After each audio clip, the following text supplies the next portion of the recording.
Vamos falar agora das características ópticas dessas objetivas que eu acabei de falar. Então, eu falei da grande angular. A característica óptica da grande angular é ter muita área com foco. Então é mais difícil de você desfocar o fundo, fazer o foco seletivo, se você estiver no 18 da sua lente 18-55. Então se você estiver trabalhando com grande angular, meio difícil fazer fundo desfocado, tá? Não é a principal característica dessa distância focal.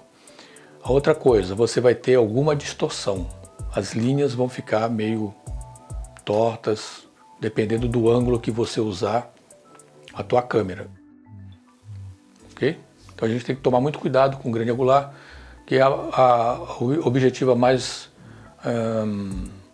característica dessa faixa é a chamada olho de peixe, que pega praticamente 180 graus, mas ela acaba distorcendo bastante a imagem. Tá? É interessante, dá um efeito legal para algumas cenas, pode ser legal, mas ela distorce. Então quanto menor esse número, maior a distorção, maior a área com foco também, maior a profundidade de campo, certo?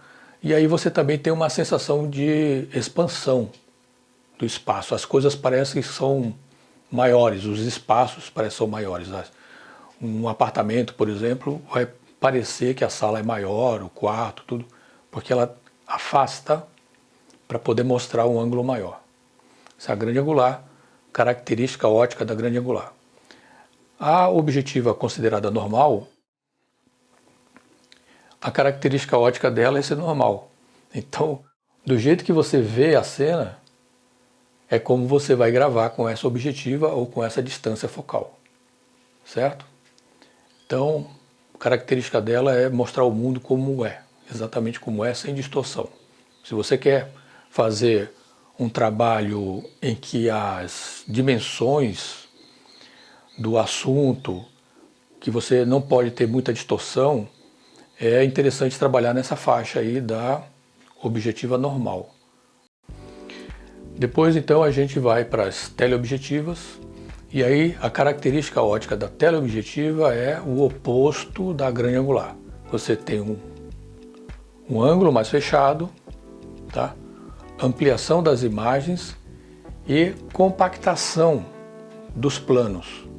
O fundo da foto parece que vem mais para perto do fotógrafo, tá? E também você tem uma menor profundidade de campo, então você tem o fundo mais desfocado, ou você tem uma área com foco menor. Então tem que tomar muito cuidado com essa teleobjetiva, porque o foco começa a ficar mais crítico, tá?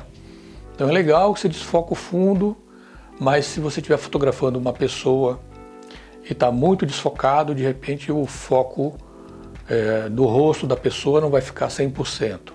Então é um compromisso que a gente tem que ter. Então se você prestar atenção em fotografias de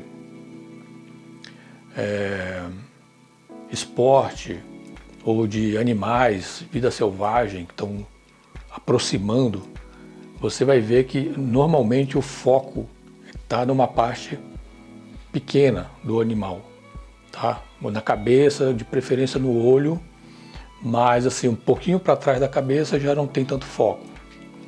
Se você, vamos supor, está fotografando um jogo de futebol e pegou o foco em um jogador, se o outro jogador tiver um pouquinho para trás, já não tem o mesmo nível de foco de onde você fez o foco, do jogador que recebeu o foco. Então assim, é bem complicado, porque a gente tem que ter noção de onde que está passando a linha do foco, paralelo do foco, ok? Tá? Então, grande angular, normal, teleobjetiva. Grande angular tem ângulo grande, expansão, profundidade de campo, distorção. Normal não tem nada disso, é normal, representa a realidade como a gente vê. E a teleobjetiva, ela achata os planos, desfoca o fundo porque tem uma profundidade de campo menor, e ela vai ter uma distorção leve, mas de barril. É um outro tipo de distorção. depende das objetivas, tá? Ok? Então isso vai acontecer tanto para objetiva se ela for zoom, variável, ou se ela for fixa. Então, falamos agora da característica ótica dessas famílias de objetivas. Beleza?